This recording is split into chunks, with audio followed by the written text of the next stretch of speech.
आप लोग जम के बैठे। हजरत मौलाना मोहम्मद तजम्मुल साहब कासमी माइक पर जलवा फरोज हैं, आप हजरात से खिताबत करेंगे। आप हजरात बगौर समाअत फरमाइए। दुआ पर इंशाअल्लाह मजलिस ख़त्म होगा, बहुत जल्द ख़त्म हो जाएगा। आप लोग जम के बैठे। अस्सलामु अलैकुम व रहमतुल्लाहि व बरकातुहू। अल्हम्दुलिल्लाह अल्हम्दुलिल्लाह नहमदुहु व नस्तईनुहु व नस्तगफिरुहु व नुमिनु बिही व नतवक्कलु अलैहि व नऊज़ु बिल्लाहि मिन शुरूरि अनफुसिना व मिन सय्यिआति अअमालिना।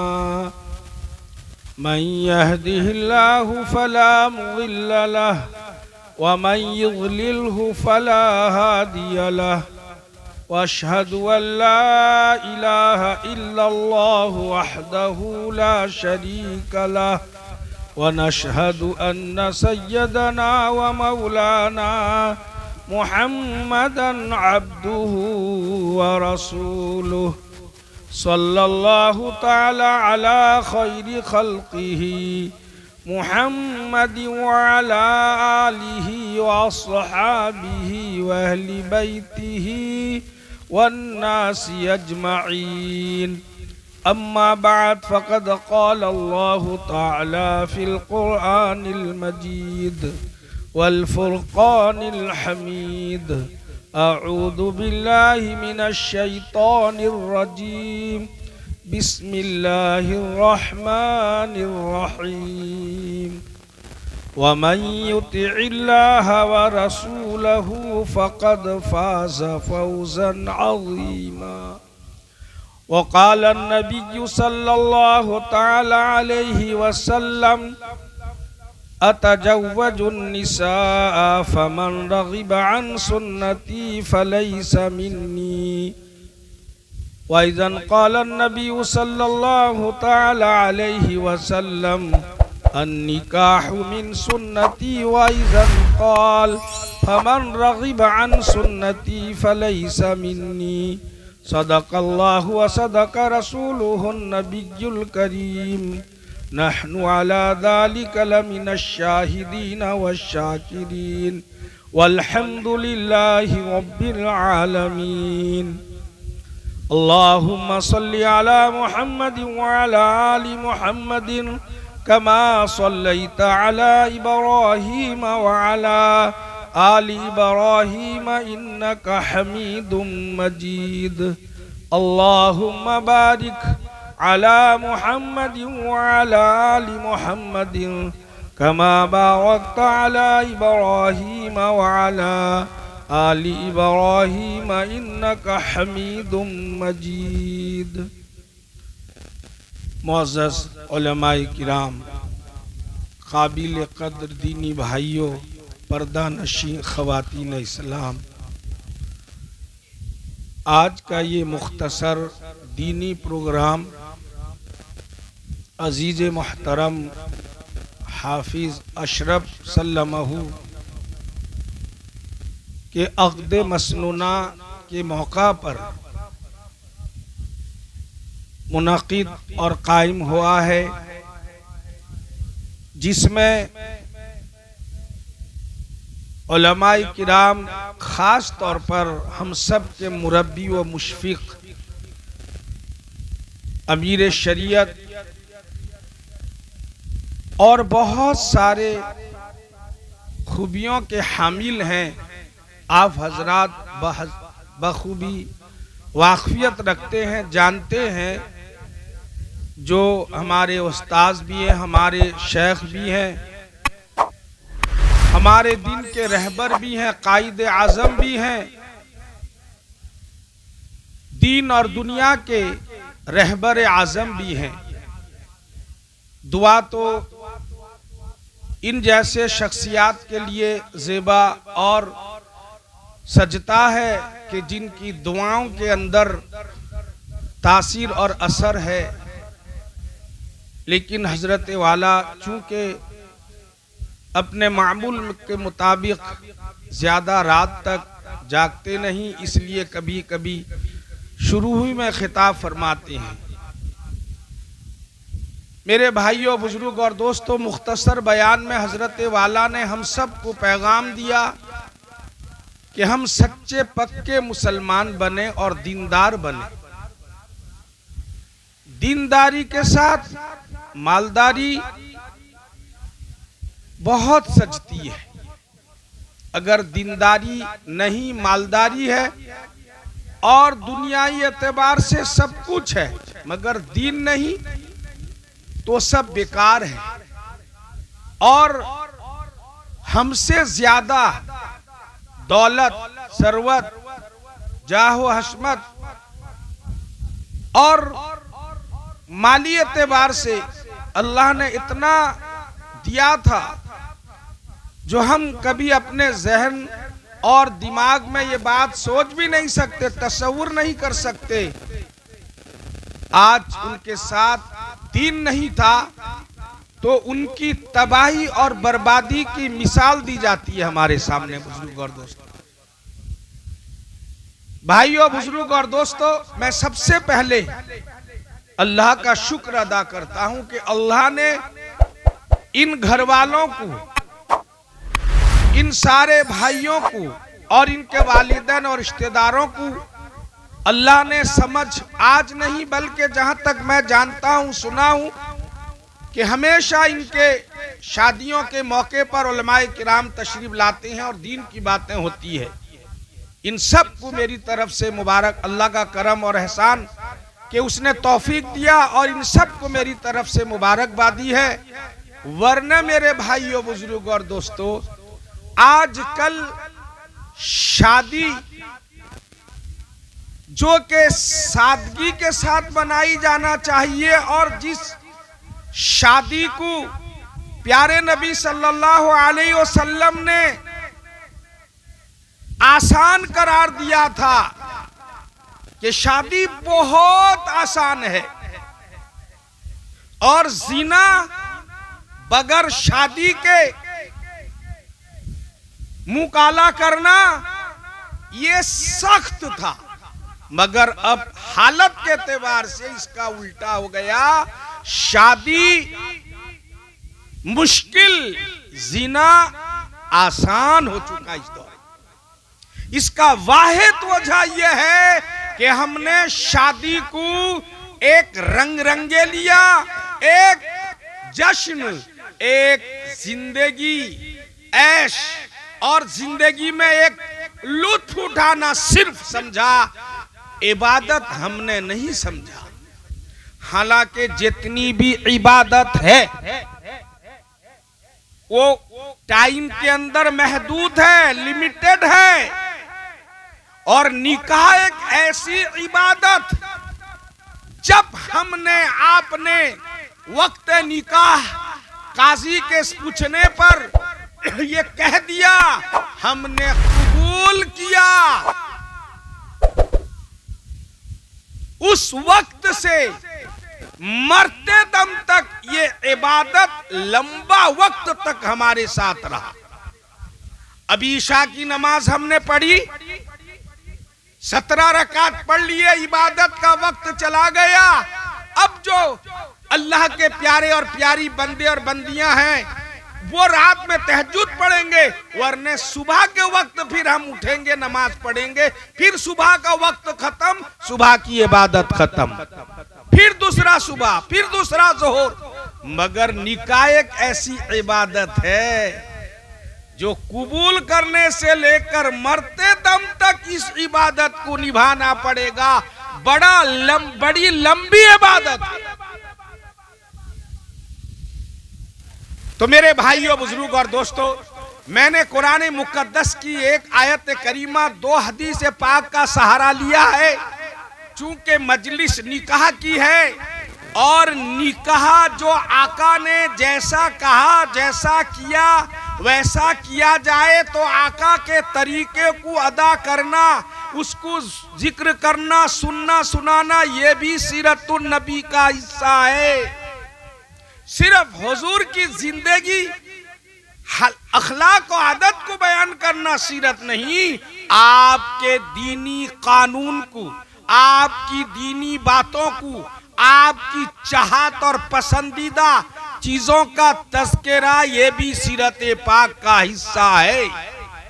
कुरान मुकद्दस के अंदर अल्लाह रब्बुल इज्जत ने फरमाया कि जो भी चाहे वो मर्द हो या औरत, अमीर हो या गरीब, कहीं के रहने वाले हो, कोई जुबान बोलने वाले हो, चाहे खूबसूरत हो या बदसूरत हो, मर्द हो या औरत हो, अगर वो अपनी जिंदगी अल्लाह के हुक्म ताजदार मदीना जनाब मोहम्मद रसूलुल्लाह सल्लल्लाहु अलैहि वसल्लम की बात मानकर, यानी अल्लाह रसूल की इताअत करते हुए जो दुनिया में जिंदगी गुजारेगा, अल्लाह फरमाते हैं कि इसमें कोई शक नहीं कि वो बहुत बड़ी कामयाबी को पालेगा, वो बहुत बड़ी कामयाबी को हासिल करेगा।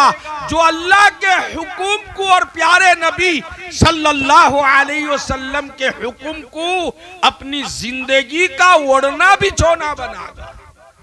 गम की मजलिस हो तो अल्लाह का हुक्म क्या है, रसूल पाक सल्लल्लाहु अलैहि वसल्लम का हुक्म क्या है कि कहां तक गम मनाया जाए, किस अंदाज से गम मनाया जाए, और खुशी का मौका है तो कितनी लिमिट और हुदूद के अंदर रहकर इंसान खुशियां मनाए, ये चीज शरीयत मुस्तफा के अंदर मौजूद है।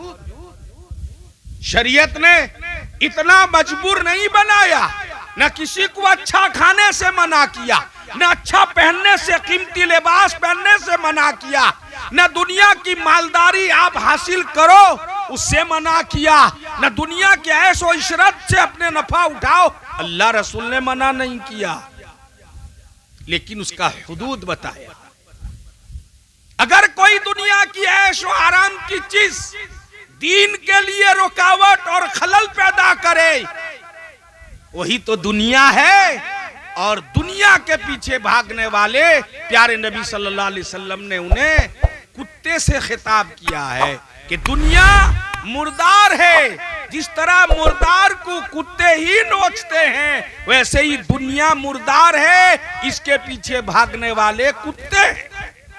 लेकिन मेरे दोस्त और बुजुर्गों, अगर मालदारी के साथ दीनदारी हो और हर चीज से आप नफा उठाएं, मिसाल के तौर पर शादी का मौका है, शादी में अच्छा पहनना मना नहीं, दूल्हा कीमती लिबास पहने, लेकिन अपनी कमाई का। अगर अपनी कमाई इतनी नहीं है तो भाई का कमाई ले, बाप की कमाई पहने, ससुर जी के कमाई का लिबास शादी में अख्तियार न करे। जिंदगी भर वो अपना कपड़ा चॉइस करता था, आज शादी हो रहा है, कटक इनके तरफ से 6 आदमी, उनके तरफ से 6 आदमी जाएंगे, लिबास पसंद होगा। क्यों? हलवाई के दुकान में नाना जी का फातिहा। हर माँ कहती है मेरा बेटा है, एक बेटा है, 7 बेटी में एक बेटा है, धूमधाम से करूंगी। अरे अम्मा कर रे बेटा कर, लेकिन तेरे हल्दी से डुबा के रंग बना, दूसरे के रंग से रंग कर, धूमधाम मत बचा। जिस तरह हजरत मौलाना सैयद असद मदनी साहब रहमतुल्लाह अलैह जब आते थे निकाह के मौके पर, जब निकाह पढ़ाते थे जलसे में, एक लफ्ज बराबर कहते कि बाहर मुल्कों में कुत्तों की प्रदर्शनी और नुमाइश होती है, किस्म किस्म के कुत्ते उसके मालिक बड़े फील्ड में लेकर जमा होते हैं। किसका कुत्ता कितना खूबसूरत, कितना फरमाबरदार, कितना इंग्लिश समझता है, उसको दिखाकर करोड़ों रुपये का इनाम हासिल करते हैं। ठीक आजकल के माँ बाप अपने बच्चे को डायरेक्टर बनाकर, मास्टर बनाकर, कलेक्टर बनाकर, इंस्पेक्टर बनाकर, कोई भी टर बनाकर दुनिया वाले लड़की के बाप के सामने उसको रखकर कुत्ते की तरह नुमाइश करके उनसे माल बटोरते हैं। कहते हैं दोनों में क्या फर्क है? वो अपनी जिंदगी का पूरा खर्च उठाना चाहते हैं। मेरे आका सल्लल्लाहु अलैहि वसल्लम ने फरमाया आजकल कार्ड में लिखा रहता है अन्निकाहु मिन सुन्नती, ये हदीस के अल्फाज हैं। कार्ड में लिखा रहता है कि निकाह, रसूल पाक सल्लल्लाहु अलैहि वसल्लम फरमाते हैं निकाह मेरा तरीका है। हाँ, निकाह पढ़ाने घड़ी तो बस इमाम, दो गवाह, वकील होते हैं। वो समझता है यही जो निकाह का जो छोटी सी मजलिस है यही सुन्नत है, बाकी सब बिदात और रस्म रिवाज, शुरू से लेकर आखिर दम तक। क्या प्यारे नबी सल्लल्लाहु अलैहि वसल्लम की बेटियां नहीं थी? आपने शादियां नहीं की? हर आदमी हर काम से पहले उस सिलसिले में मालूमात करता है। तो जब हम अपने बच्चे बच्चियों की शादी करें तो शरीयत मुस्तफा के अंदर तरीका खोजें। प्यारे नबी सल्लल्लाहु अलैहि वसल्लम ने फरमाया कि निकाह मेरा तरीका है और जो मेरे तरीके से रूगर्दानी करेगा, मुंह मोड़ेगा, उसको यूं ही समझेगा उसका मेरा कोई ताल्लुक नहीं। और हुजूर फरमाते अतज़व्वजुन निसा, मैं औरतों से शादी कर रहा हूं, किया हूं, तुम भी करो। अगर इस निकाह से कहोगे निकाह कोई चीज नहीं, तो तुम्हारा मेरा कोई रिश्ता नहीं। चूंकि निकाह सारे अंबिया अलैहिमुस्सलाम ने किया, इल्ला माशाअल्लाह चंद के अलावा। इमाम अबू हनीफा रहमतुल्लाह अलैह फरमाते हैं कि नफल नमाज पढ़ने से ज्यादा सवाब यह है कि इंसान जब निकाह के काबिल हो जाए। निकाह काबिल का मतलब क्या? जिस्मानी ताकत भी हो, नामर्द हो, उसका निकाह मत करो। क्या करेगा बेचारा? तबाही मचाएगा, फितना, फेसाद, केस, माली मुकदमा। जिस्मानी एतबार से ताकत हो और जाहिरी एतबार से रोटी कपड़ा और मकान का इंतजाम उसके अंदर हो, न तो निखट्टू अपना पेट पाल नहीं सकता है, वो फिर और एक लाएगा, उसको कैसे खिलाएगा पिलाएगा? फिर 2 साल के बाद 1 से 2, 2 से अनेक होंगे, उनको कैसे पालेगा? तो निकाह की सलाहियत अंदरूनी एतबार से भी हो और जाहिरी एतबार से ये हो कि अपने कमाई के मुताबिक अपने खाकर बीवी को खिलाए की ताकत रखता हो और अपने चाहे मामूली मकान में रहे उसके लिए भी सर छुपाने के लिए जगह हो और अपने हैसियत के मुताबिक उसके लिए कपड़े का भी इंतजाम करने की सलाहियत रखता हो और उसकी जरूरियात को जो दुनिया की है अपने हिसाब से उसको पूरा करने की सलाहियत रखता है। मेरे भाइयों, मेरे बुजुर्गों, मेरे दोस्तों, अल्लाह के नबी सल्लल्लाहु अलैहि वसल्लम ने निकाह को आसान करार दिया था। निकाह इतना आसान है, ऐसा ना हो कि आप सुने और कल से निकाह शुरू कर दें। बहुत आसान है। आपका मस्जिद इसी तरफ है ना, जुमा तो चला गया, जोहर के वक्त एक लड़की आई बुरके में, सुन लो कितना आसान निकाह है। मस्जिद के सामने बैठी, हल्दिया का एक नौजवान निकला, उसने कहा भाईजान अस्सलाम वालेकुम। जवान ने कहा वालेकुम अस्सलाम। भाईजान ने पूछा बहन क्यों आई हो? कहा कि मैं अपने चॉइस का लड़का पसंद करने, चॉइस करने आई हूँ, निकाह करना चाहती हूँ। तो हल्दिया का नौजवान का अल्हम्दुलिल्लाह मैं तैयार हूँ। लड़की ने कहा कि भाईजान ये साइड में बैठ जाओ। दूसरा आया, उस लड़की ने कहा अस्सलाम वालेकुम। लड़का ने कहा वालेकुम अस्सलाम। लड़का ने पूछा बहन क्या कुछ मदद मांगने आई हो? कहा कि नहीं, निकाह के लिए लड़का सिलेक्शन करने आई हूँ, क्या आप तैयार हैं? उसने कहा कि हाँ मैं तैयार। कहा कि आप बैठ जाओ। तीसरा आया अस्सलाम वालेकुम। वालेकुम अस्सलाम। क्या है बहन जान? का निकाह करना चाहती हूँ किसी लड़के से, आप तैयार हैं? उसने कहा कि हाँ मैं तैयार हूँ। तो तीसरे से कहा कि बैठ जाओ। अब मैं आपसे पूछता हूं, तीनों में से किसका निकाह हुआ? निकाह तो हो गया, किसका हुआ बोलो तो? तीसरे का हुआ।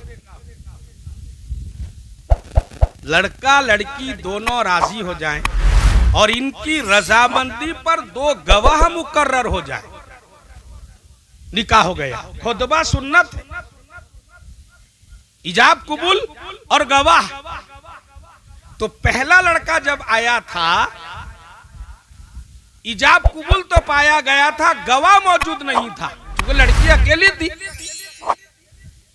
दूसरा आया तो गवाह 2 हुए। तीसरा आया तो अब दूल्हा वो बन गया। ये दोनों अव्वल दुअम गवाह बन गए, तीसरे का निकाह हो गया, खत्म। अब वलीमा करना सुन्नत है, निकाह हो गया। कितना आसान है निकाह, बताओ।